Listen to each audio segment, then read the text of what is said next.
All right, here we go. Jim, thanks for the introduction. Yeah, I'm glad we're finally doing this after all this time. And before I get started, I do want to say just one thing. Yeah, I've been, as Jim mentioned, very active online. I've been blogging, writing online since 2005 at a blog called Civil War Memory. I'm still writing all these years later. And I just got to say that I don't know how soon after I started that Jim first appeared, but it was pretty soon after I started writing, and he has been reading and supporting my work all these years, and I am so grateful for that. And I just want to sort of express that before I get started. Um, the internet gets a lot of flack, and deservedly so, right? There's a lot of negative things we can say about it, but for me overall, it's connected me with some wonderful people, people that I value, that I've learned from, and Jim is one among many that I would put in that category. So I just want to sort of recognize him and say thank you. So let's get started here. So by way of introduction, I've been in Boston since 2011, and before that, most of my research was sort of centered on the Confederacy. My first two books were about sort of Confederate topics, of the Battle of the Crater, and then more recently, a book about the myth of the Black Confederate soldier. And when I moved to Boston in 2011, I decided, I need something that's more local, right? I need something where I don't need to jump on a plane to do research. I can just sort of take the train downtown and uh, get all the information and resources that I need. And so I eventually sort of decided on a biography of Robert Gould Shaw for a couple reasons. I've always found him interesting. His letters are easily accessible, and I think there are a lot of things you can do with Shaw. As someone who's interested in memory, there's obviously that aspect of Shaw, the sort of how Americans have remembered him in various ways over time. And then sort of some questions or essential questions about the war itself. I thought it might be interesting to use Shaw as a window into some of these larger questions. And so I'm at work on this project.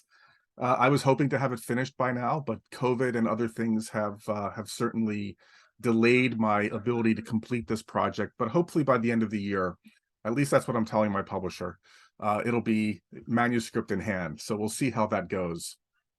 And so what I want to do tonight is I want to just sort of talk casually about one aspect of this story, really part of the story that I find, at least right now, the most interesting. And to get that going, I'm going to share my screen here. Here we go. Hopefully you can see that, and I'll expand it. But there, of course, is young Robert Gould Shaw in the middle of the Civil War. I want to sort of get started here by focusing a little bit on memory, and that'll be a sort of a way of introducing the time frame that I want to talk about when it comes to Shaw's life.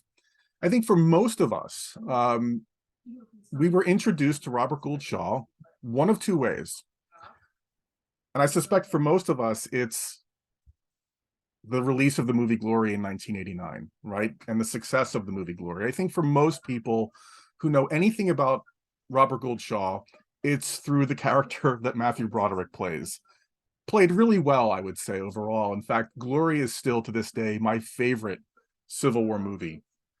I think it does a lot of things right. Doesn't get everything right, of course. No Hollywood movie does that. But it introduced a certain story of the Civil War that was really lacking in 1989.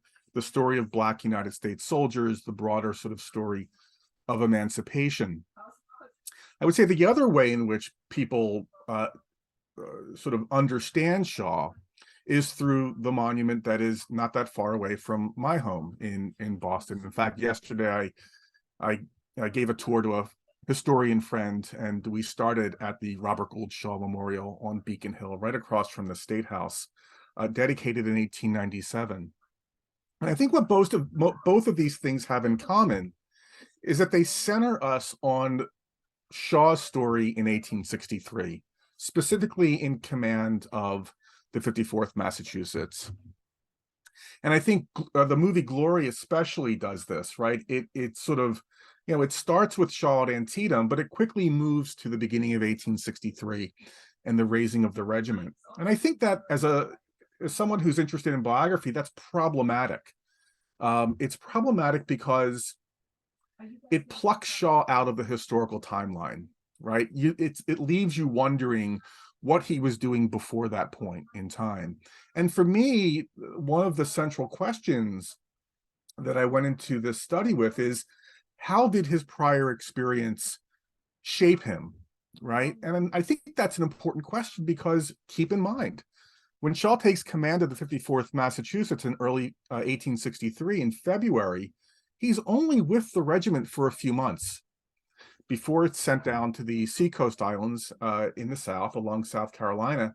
And of course, as we all know, he dies during the assault on Battery Wagner in mid-July of 63.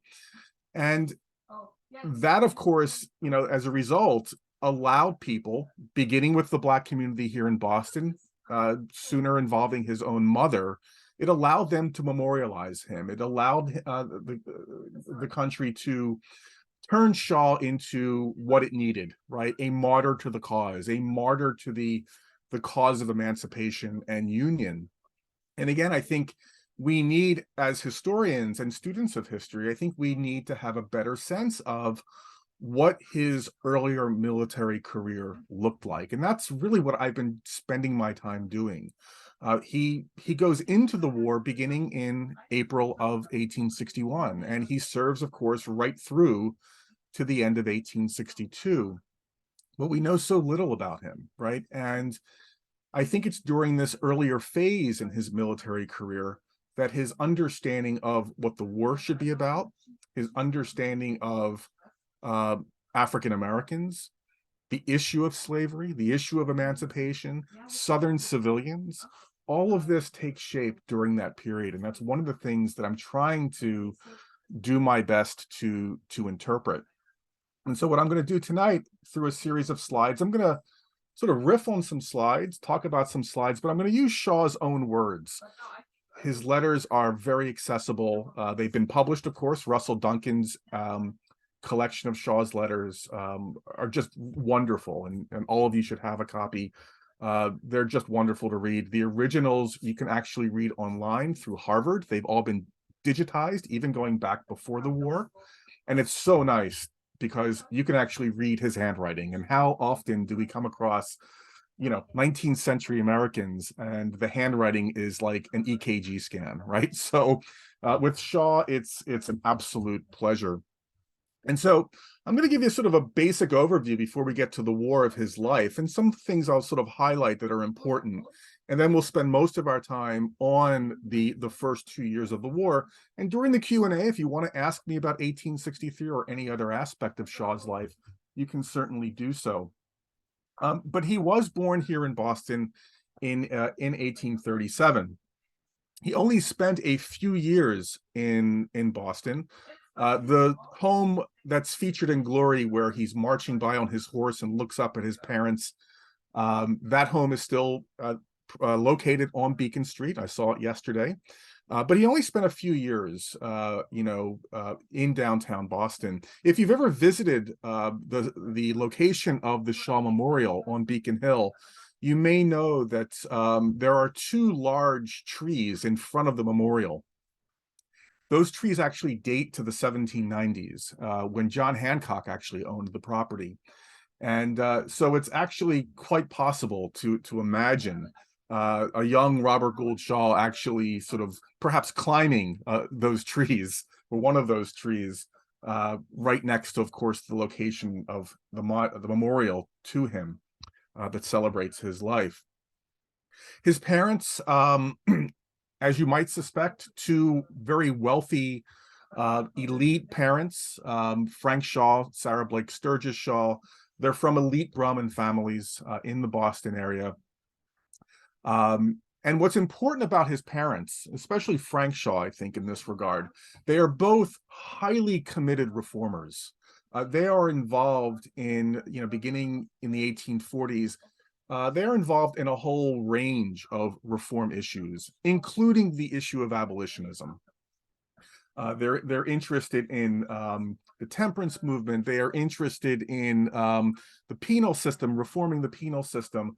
They're interested in a whole, like I said, a whole range of issues. And for Frank, he comes from an extremely wealthy family. As I said, both of them do. And he retires after he gets married, so he can devote his life to the issue of reform. Within a couple of years, as I mentioned, they leave downtown Boston and they move very close to where I live. They move to Roxbury to an experiment called Brook Farm, and this is one of many sort of examples of utopian experiments that sort of dot the landscape at this point in the 19th century. Brook Farm attracts intellectuals from around the area. They hold the land in common. They sort of all work to sort of make life possible, farming, all kinds of things. It's a failed experiment overall, but it does give you a sense of how committed the family is to the issue of reform. Now, the Shaws never live at Brook Farm. They live nearby, but certainly Robert Gould Shaw spent a good deal of time early on in his life listening to the speeches, perhaps even taking some classes at Brook Farm, although he went to school in what's now West Roxbury. But this would have had an influence on him at a young age. Certainly his parents expected both Robert Gould Shaw and his sisters to enter, or to become active reformists, although they take a sort of a hands-off approach with their children, allowing them in a very modern sense to sort of discover their own way. And I think this has both a positive and a negative impact on Robert Gould Shaw. Early on, Shaw actually does rebel against his parents. At around the age of 13, one of his earliest letters, he writes to his mother, basically announcing that he has no interest in becoming a reformer. That's going to be, that's your life. I will live my own life. So it's, as a biographer, you have to sort of weigh how much emphasis you give to a letter like this, given how early it was written. But it certainly announces Shaw as someone who is committed to finding his own way, and someone who I think is less than fully committed to many of the issues that his parents expect him to invest in, including the issue of abolitionism, including the issue of the anti-slavery movement. After a few years at Brook Farm, they moved to Staten Island, in part because his mother has failing eyesight, and she ends up going under the care of a local doctor in Staten Island. In 1850, the family actually travels to Europe for one of the sort of typical European tours that elite families like the Shaws would have undertaken during this time. And so Shaw, between roughly 1850 and 1855, is educated for a short period of time in Switzerland, and then later in Hanover, Germany. And this is important for a number of reasons. It's important, at least in terms of my focus, because one of the things I want to understand is Shaw's attitude when it comes to the issue of slavery during the war and emancipation during the war. And so I'm sort of interested in sort of how he understood these topics early on, before the war. And what has become very clear to me is that he doesn't have much direct connection to these issues. And part of that is because during this crucial time, early on in his life, he's not even in the country. And so he is sort of disconnected from the growing sectional divide that we all know begins to really make an appearance after the Mexican-American War, and is certainly by the early 1850s. Shaw just is not a part of that environment, that world, although he is certainly following it in newspapers. His parents, even when they are vacationing in Italy, will spend time with members of the Reformed community that are also traveling throughout Europe. And so he does have that kind of connection, but he's not invested in it in any significant way. And so when he comes back, in the mid-1850s to attend Harvard, The country, of course, as all of you know, is being ripped apart over the issue of slavery, the question of slavery in the Western territories. And certainly this would have been part of his education at Harvard. But what I found is that Shaw is really not much of an intellectual. He is not even at Harvard socially engaged in that respect. He is someone, as a young man, you might be able to appreciate this, is interested in having a good time. And so he certainly embraces the social aspect of Harvard, but the intellectual side of things, he's not so committed to. In fact, he doesn't even graduate from Harvard. He actually leaves early in 1859 to move to New York City to work in the family business. And so that gives you some sense of where he is intellectually. New York, of course, is important because it's a fairly conservative city, especially within the business community. And so the people that Shaw would have been around would have been invested in maintaining their connections to the South. Of course, all of you know that northern banks, the mills here in New England are all relying on the raw products of specifically cotton coming in from the South. And so, of course, financially, people are dependent on maintaining peaceful relations. And so, of course, that would have had an impact on how Shaw views this growing sectional conflict. In fact, in April of 1861, just before Lincoln has been inaugurated, and it's just a few days before the firing on Fort Sumter, here's what Shaw has to say about slaveholding, the slaveholding South and slavery. He says, "As for making concessions, it is only patching the affair up for a year or two, when it would break out worse than ever. At any rate, we should have this same row over again at every presidential election. And if we gave them an inch, they would be sure to want thousands of ells, as is provided by their history and ours for the last 50 years. Indeed, they would not be content with anything less than a total change of public opinion throughout the North on the subject of slavery. And that, of course, they can't have." And here's what's interesting. "I have been a disunionist for 2 years. But as there seems to be no way of making a peaceable separation without giving up everything, I am glad for the credit of the country that they will probably act now with some firmness." There's a lot of things you can say about this, but for time's sake, I'll keep it pretty straightforward. I mean, one thing that stands out to me about Shaw's outlook on all of this is that he is not focused on sort of the moral question of slavery, as his parents would have been at that time. This is someone who is coming of age. This is someone, I think, who sees a looming conflict as interrupting his life, interrupting him from assuming the place that, as an elite white man from Boston, from the Brahmin class, that he believes he is entitled to. But at the same time, we're talking about someone who is a little bit kind of aloof, a little bit sort of unsure of what he wants to do. He's not happy working in the family business. He contemplates at one point moving out west and becoming a farmer. He contemplates at one point joining the army, including the army. So this is someone who is sort of considering a wide range of moves. And so there, of course, is just to get us up to speed, the visual sort of reminder of the split the country is going through by the end of the 1850s. His parents are politically active. They are going to vote Republican in this election of 1860. And because Shaw is in New York, as things really begin to ramp up in 1861, early 1861, he joins really one of the elite militia units active at this point in time, the 7th New York, in New York City. This is a unit, a relatively small unit made up of men like Shaw, young men like Shaw, elite men. And so they will train on occasion, nothing too serious.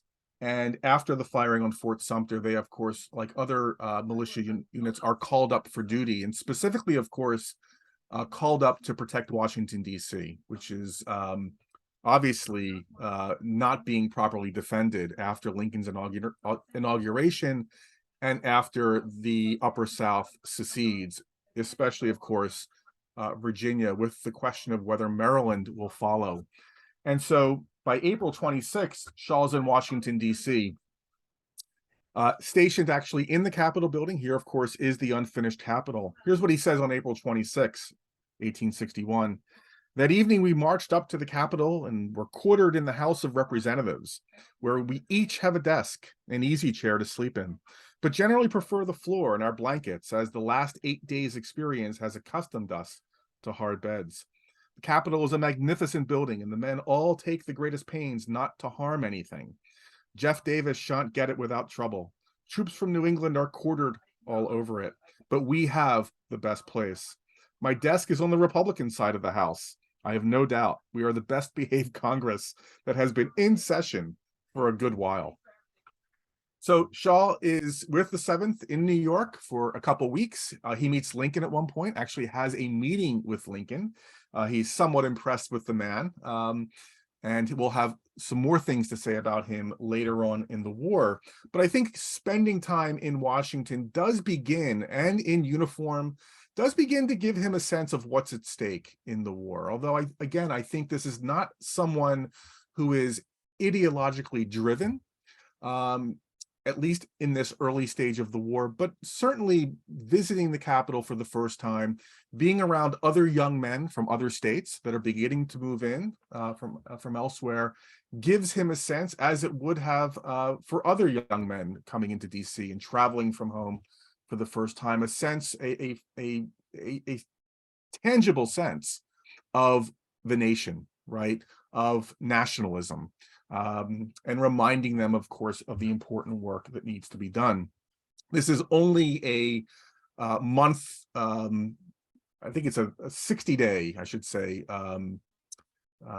trip to DC before the regiment is mustered out or disbands. And so Shaw quickly goes back to Boston to assume a officer's position in the 2nd Massachusetts. And interestingly enough, they train on the same grounds as Brook Farm. And so it's kind of an interesting, on the one hand, excuse me, my dog.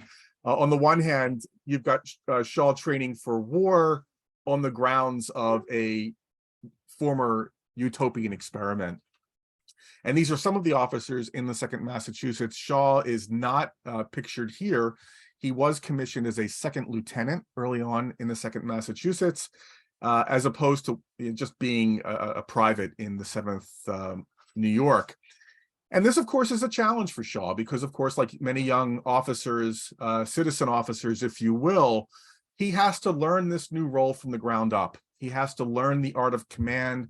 He has to learn how to relate to men who are, in this culture in mid-19th century America, very protective of their independence. And so trying to negotiate that balance between authority on the one hand and honoring or acknowledging the sort of way in which, or commitment to defending their freedoms, is going to be difficult for Shaw.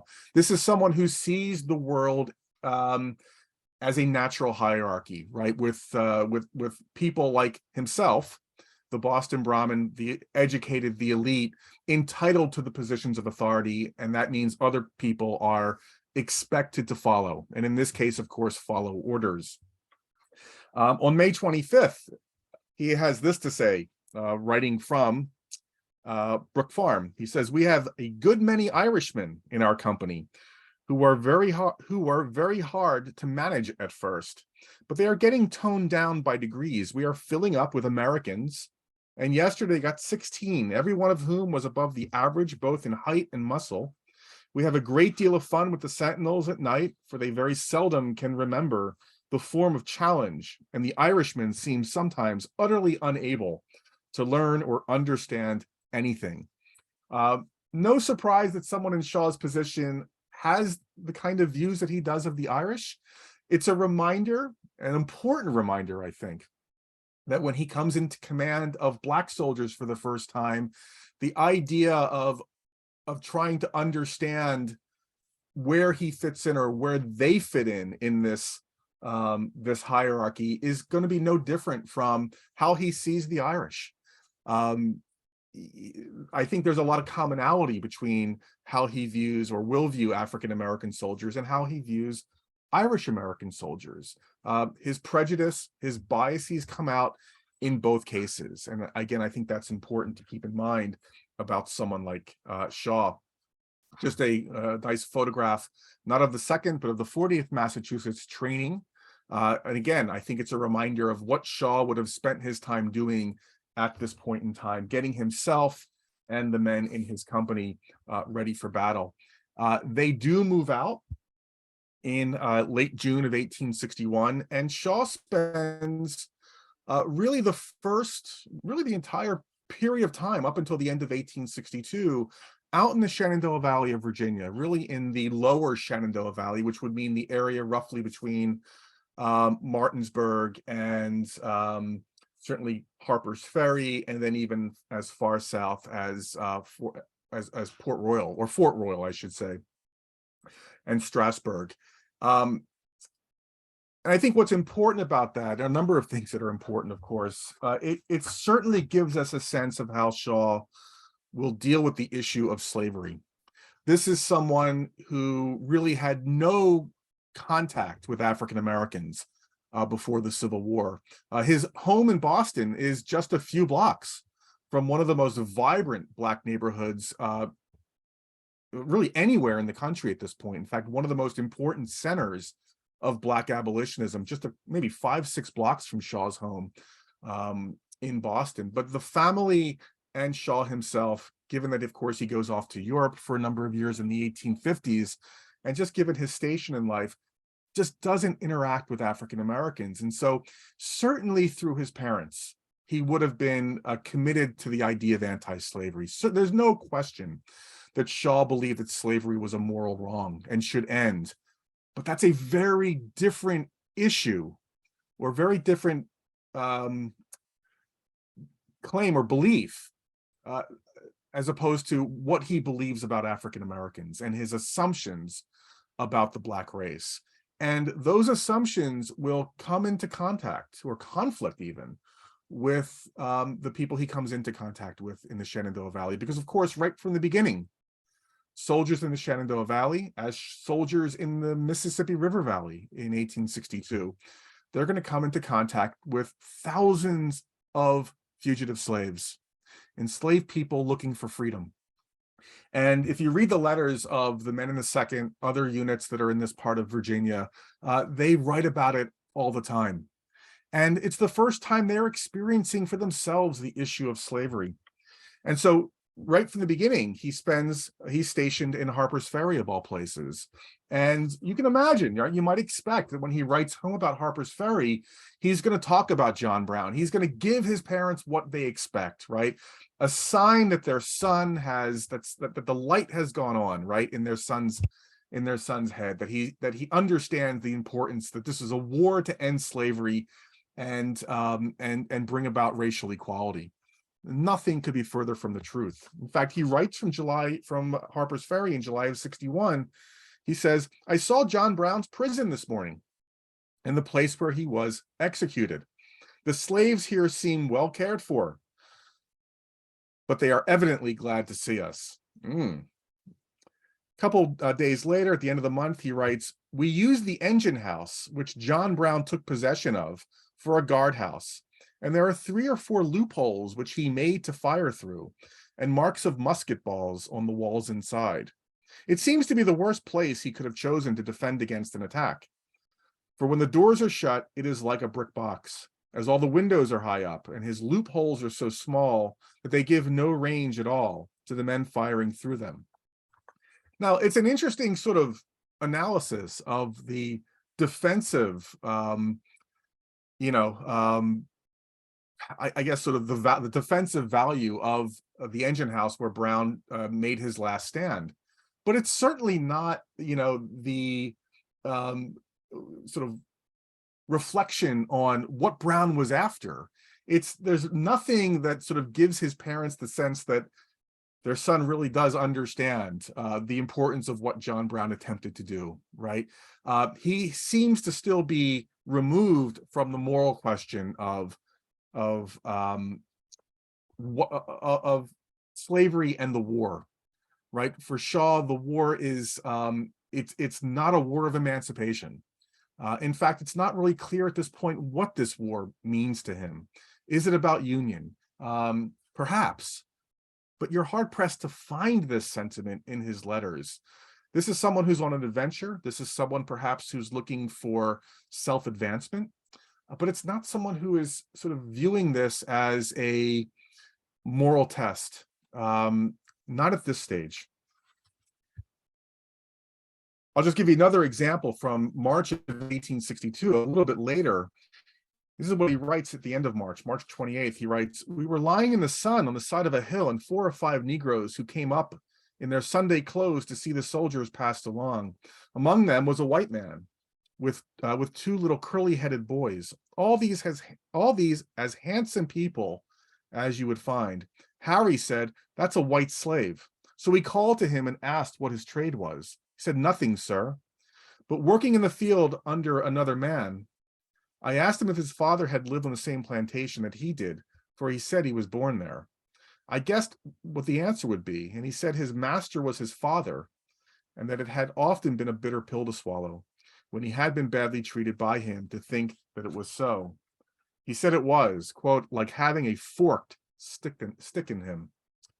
So he's being confronted by these people. He's being confronted by enslaved people that he's not going to be able to distinguish from white people, people who could easily pass as white. And so this is someone who's going to have to sort of work through this, as all of his fellow officers, his close friends, and enlisted men are going to have to work through. Remember, the Union Army doesn't have a consistent policy, up and through through at least the first few months of the war. Once you get the Confiscation Acts in place, you begin to see, of course, a policy laid out, and the question of whether or not a slave owner is loyal will determine whether the slaves can be returned or not. And this, of course, will change as you get into 1862. But on the ground, whether or not individual soldiers and officers are sympathetic, whether they will try to help them on their journey to freedom, it really depends on the assumptions the soldiers bring with them into the war, and the extent to which they are those views are challenged and then, of course, forced to revise. Here, of course, is, in my mind, one of the most famous photographs of the entire war. And I think it's a reminder of how slavery does begin to unravel in Virginia and elsewhere, with enslaved people themselves taking the opportunity to escape toward the Federal Army, and in their belief, their assumption that the Union Army is an army that will make them free. Of course, it was much more complicated. This is an interesting figure at Andrew Copeland, who was also in the 2nd Massachusetts, also from Boston. He was a Harvard man. Clearly, from the beginning of the war, Copeland was committed to abolitionism, and he believed the Army should support that policy as quickly as possible. And both he and Shaw become friends, and at least for the first time in August of 61, Copeland broaches the issue of the possibility of raising a Black regiment, and he does talk to Robert Gould Shaw about this. And Shaw writes at the beginning of August of 61, he writes to an editor at one of the New York papers, a Republican paper and family friend. He doesn't write home to his family, what I'm about to read you, but it is interesting the way Shaw frames what Copeland has in mind. He writes, "Isn't it extraordinary that the government won't make use of the instrument that would finish the war sooner than anything else? I have no doubt they, being the slaves, could give more information about the enemy than anyone else. And if there would be nothing easier than to have a line of spies right into their camp, what a lick it would be at them to call on all the Blacks in the country to come and enlist in our army. They would probably make a fine army after a little drill, and could certainly be kept under better discipline than our independent Yankees." A couple days later, 2 days later, he writes, Mr. Copeland told me that he had a long talk with General Banks, Nathaniel Banks, General Banks. Shaw served under his command in the Valley. A long talk with General Banks about making use of the Negroes against the secessionists. I thought it was a waste of breath, but we hear today that Banks has offered him a place on his staff, which shows that he thinks a good deal of his opinion. Copeland's sole subject of thought now seems to be slavery, and he is always fuming and raging about it. So it's interesting that Shaw is writing this first not to his parents, but to a newspaper editor, perhaps trying to sort of get a feel for whether or not this has legs, whether there would be sufficient support. Certainly, Shaw is not framing this as a moral question. It's more a question of what usefulness Black men might have in the army, whether militarily, specifically militarily, whether they will help in that regard. And then there, of course, is the question of promotion. Right? Copeland has endeared himself to Banks. And that's also something that Shaw is sort of thinking about, advancement in rank, right? And that should come as no surprise. But again, this is it's interesting that Shaw is sort of thinking about this subject, given what we know will happen in 1863, but it's the way he's thinking about it that I find interesting, that this is not the Shaw of glory. This is not the Shaw of the Shaw Memorial on the Boston Common. This is someone who is very practical, very pragmatic, who's thinking about, I think, his own advancement, and he's thinking about what will help the military effort, right? Now, this will come back once again in 1862 in May, when Copeland and Shaw will actually go down to Washington, D.C., meet with Stanton about the possibility of raising a regiment. Now, Copeland has the meeting with Stanton, not Shaw, but he writes home this time to his parents about the meeting. He says, "You will be surprised to see that I am in Washington. I came down with Major Copeland to see if I could assist him at all in a plan he has made for getting up a regiment. He says very justly that it would be much wiser to enlist men in the North, Black men in the North, who have had the courage to run away." Interesting. "And have already suffered for their freedom, than to take them all from the contrabands at Port Royal in South Carolina and other places. Copeland wants me to take hold of the Black regiment with him, if he can get the permission to raise it, and offers me a major's commission in it. Copeland thinks the raising of Black regiments will be an era in our history and the greatest thing that has been done for the Negro race. He is very enthusiastic about it." Again, Shaw, all these months later, is still thinking about this in pragmatic terms, in terms that relate to the question of his own possible advancement in rank. It's interesting that it's the greatest thing that has been done for the Negro race for Copeland. Shaw doesn't embrace that, right? And again, keep in mind, in this case, he was writing home to his parents. I can't help but wonder whether, in response to some of these letters, and we know that his parents would sit and read his letters out loud, often in the company of their Shaw's three sisters. I can't help but wonder if at times they may have been disappointed by what they were reading from their son. The other thing that I want to sort of just briefly touch on is the importance for Shaw of comradeship. Shaw was serving in a regiment with fellow officers, junior grade officers, many of whom were from the Boston area. Many of them he knew from his days at Harvard. This was a close-knit group of individuals, and he writes home. It's one of the few times or subjects where he really does sort of let his guard down, where he can allow his emotions to sort of spill over. It's a reminder that of the difference in sort of gender roles, if you will, that men at this point in time were much more willing and open in talking about their emotions, especially in their relationships with other men. He writes in November of '61, he writes, "We have a cold, rainy, and intensely uncomfortable day, but I have a nice little stone fireplace in my tent with a pretty high chimney outside, which make it draw finely and keep the tent warm and dry. In this camp, mine happens to be one of the successful fireplaces. They often smoke, so that I have had company all day. We have been from reveille until tattoo, talking and reading and having quite a nice time.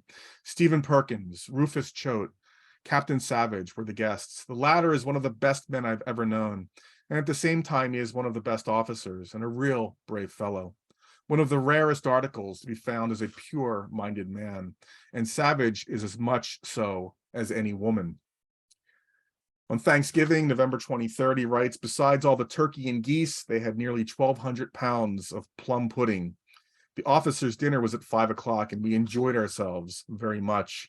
Our mess tent was gorgeously lighted with candles, bayonets serving for candlesticks, and the dinner was excellent. He continues writing about reading at night with his friends, sharing letters, pooling their resources together in terms of food that has been delivered from home.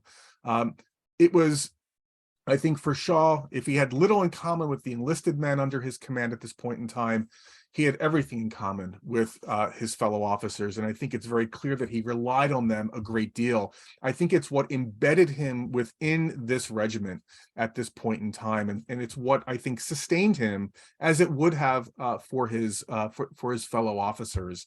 And this is a theme that comes out throughout the rest of 1862, as we'll see. Now, Shaw in 1861 really doesn't see any battlefield action.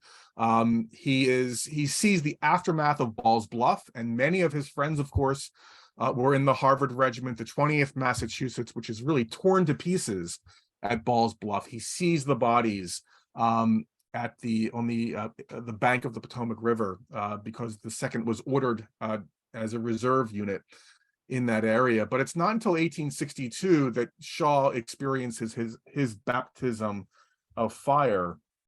And it's also, of course, in 1862 as the war itself begins to heat up and become more violent throughout the country.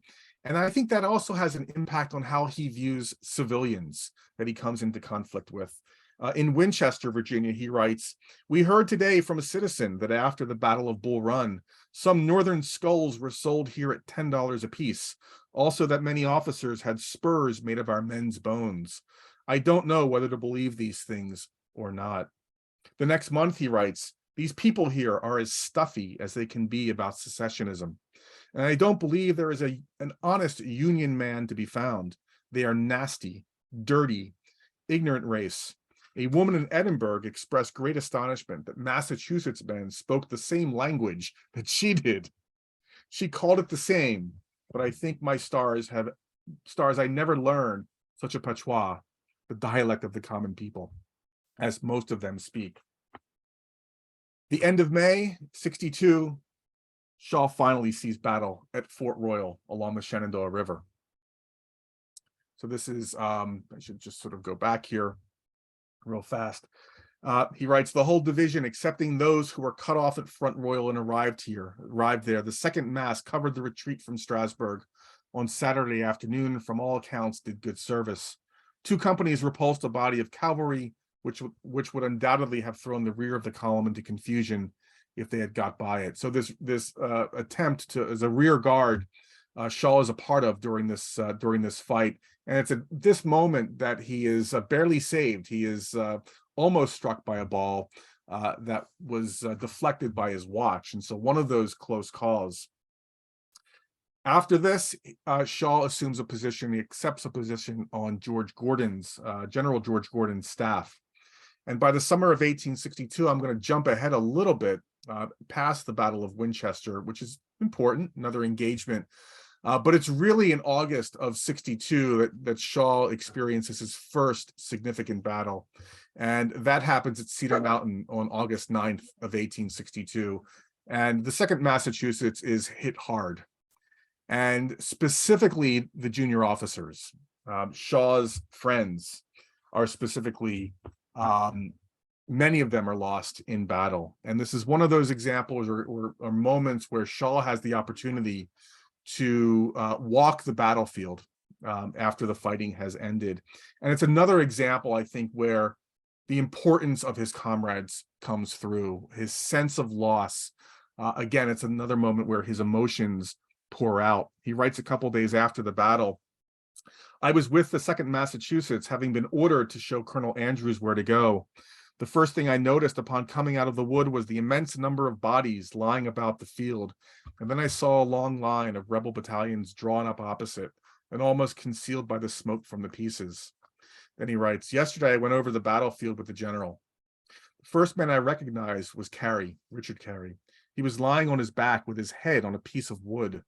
He looked calm and peaceful, as if he were merely sleeping. His face was beautiful, and I could have stood and looked at it a long while. Captain Williams we found next, then Godwin, Abbott, and Perkins, just lying there, one after the other. The bodies were taken to town, and Lieutenant Francis and I had them packed in charcoal to go to Washington, where they will be put in metallic coffins. I took a lock of hair from each one to send to their friends. He writes this on August 13th. The fact that many men get so accustomed to the things that they can sleep about among heaps of dead bodies, many of them their friends and acquaintances, without any particular emotion, is the worst of all. I long for the day when we shall attack the rebels with an overwhelming force and annihilate them. May I live long enough to see them running before us, hacked to little pieces. I think it's a moment for Shaw where he runs the risk of losing his humanity, understandable. But this is also, for me, the turning point in this part of his military career. I know we want to be able to say that it's going to be the acceptance of his command of the 54th Massachusetts. In my mind, this is the crucial moment for Shaw in the war. It's the moment where I think the reality of war becomes clear to him, and the loss. And so many of his fellow junior officers are lost in this particular battle, as well as Antietam, as we'll see in a second, that I think it begins to loosen his connection to this regiment. As someone who is considering, as we saw earlier, the possibility of serving in a Black regiment, perhaps now serving on a staff of General Gordon, he is considering various kinds of moves to advance his career, but still attached to the 2nd Massachusetts and his friends. He's still there.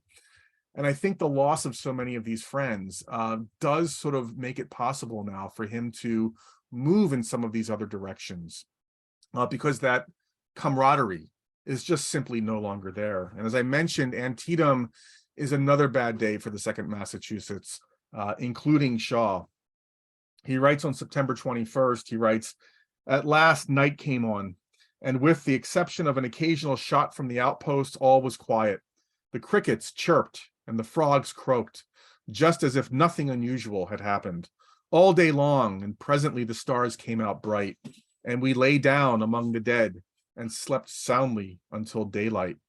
There were 20 dead bodies within a rod of me." Shaw, of course, a couple days later, I should say, the proclamation will be released. I'll come back to that in a second, but this is just an image of Shaw and some of those junior grade officers that are lost between Cedar Mountain and Antietam. One of the most notable losses, here's another image, we'll see in a second here. I think I've included it. There it is. William Dwight, wounded at Antietam. You can see how he starts his letter on the morning of September 17th of 1862 to his mother. This is before the battle starts, right before. And then, of course, he's wounded. And you can see, of course, how his handwriting begins to trail off. And he realizes by the very end that he is going to die. And you can see, of course, the blood stains on the letter. So a tangible reminder of the cost of these battles, and of course the very human cost that war takes. And many of these men, as I mentioned, are just close friends of Robert Gould Shaw. As I mentioned, of course, Lincoln issues the proclamation, and Shaw does comment on it. He writes home on September 25th. "So the Proclamation of Emancipation has come at last, or rather its forerunner. I suppose you are all very much excited about it. For my part, I can't see what practical good it can do now. Wherever our army has been, there remain no slaves, and the proclamation will not free them where we don't go. Jeff Davis will soon issue a proclamation threatening to hang every prisoner they take, and will make this a war of extermination. I would give anything to have had Harry free a friend before Lincoln issued that. I am so afraid it will go hard with him. The condition of the slaves will not be ameliorated, certainly, if they are suspected of plotting insurrection or trying to run away. I don't mean to say that it's not the right thing to do, but that as a war measure, the evil will overbalance the good for the present. Of course, after we have subdued them, it will be a great thing. So there's a kind of tension there, as I think we've seen already, between, on the one hand, his moral view of slavery and the question of what will advance the war itself, right? There's a tension, there's a conflict, I think, in Shaw that is still present, even into late 1862, even after the preliminary proclamation is released. I'm going to end with 2 slides here. Coming back to Thanksgiving 1862 and a sense of the loss he's feeling after these battles. He writes this on November 28th. Yesterday was Thanksgiving, and we managed to have a very pleasant day. There would have been no drawback if we hadn't missed from the table so many faces, which were last year at this time. This made the dinner a very quiet affair compared with most bachelor parties. Besides the 7 officers killed last summer and this autumn, there are a good many at home wounded and ill, so that the society has materially changed since we came out. It is very strange and unfortunate that the officers that have been killed were the very best we had, both as comrades and as military men. No doubt after a man is dead, his virtues only are remembered. But in our case, the dead ones really were the best. And I'm going to leave you with this slide and the letter that Governor Andrew will send Shaw's father, Francis Shaw, at the end of January, announcing that he will offer Robert Gould Shaw command of the 54th. We'll read you 2 short excerpts from Shaw, and then we can get to some Q&A. So on November 21st of 1862, he writes, "A man is or should be very loath to leave a regiment in which he has gone through as much as we have in this, especially when it is such a one as ours. I have had a great many discontented moments when I have thought I wanted to change, but when it came to deciding, never went." And then at the end of December, on December 23rd, he writes up, sort of summing up the year. "They say that Uncle Abe is on the verge of lunacy. I don't wonder at it. I'm afraid now there is a danger of the government backing down. I'd rather stay here all my life, though in this case I should pray for a short one, than give up to the South. The most satisfactory ending to me would be to have them brought to their knees and then kicked out and allowed to set up for themselves with certain limits. I would have them hemmed in on all sides by free states and not allowed a chance of extending." So even at the end of 1862, you don't get a sense of what direction he's going in, what his view of the war, the goal of the war should be in the end. Should it be a reunited nation? Should it be allowing the South to go and just making sure that there are some constraints on its potential expansion? And I think it's a reminder, just to close out here, I think it's a reminder that there was nothing inevitable about Shaw becoming the colonel of the 54th Massachusetts. The war could have taken him in any number of different directions. It's a reminder that for men like Shaw, that the war itself, right, the ebb and flow of the war, really did have an impact on how things played out for this young man, as it would for everyone else and people in command. And I think it's important to remember, right? I mean, if the war had ended by the end of December of 62, with the Union intact and slavery intact, I think Shaw, for the most part, would have been satisfied. I don't think he would have been, like, I think most loyal citizens of the United States, I think they would have understood that this was what the war was about to begin with. The maintenance of the Union, the end of the slaveholders' rebellion. And so I think I wanted to sort of leave you with the letter here. We know this is going to happen at the end of January, and we know that Shaw, after considering it for a period of time and even rejecting it initially, will eventually accept the governor's offer. But the story leading up to this point, I think, is much more complex than we typically think, and I think it helps us understand what Shaw is about to get into and how he's going to experience the next few months, the last few months of his life as the colonel of one of the first Black regiments raised in the North. So thanks for listening. I hope I didn't go too long. I'm happy to answer any questions, all of your questions. So thank you.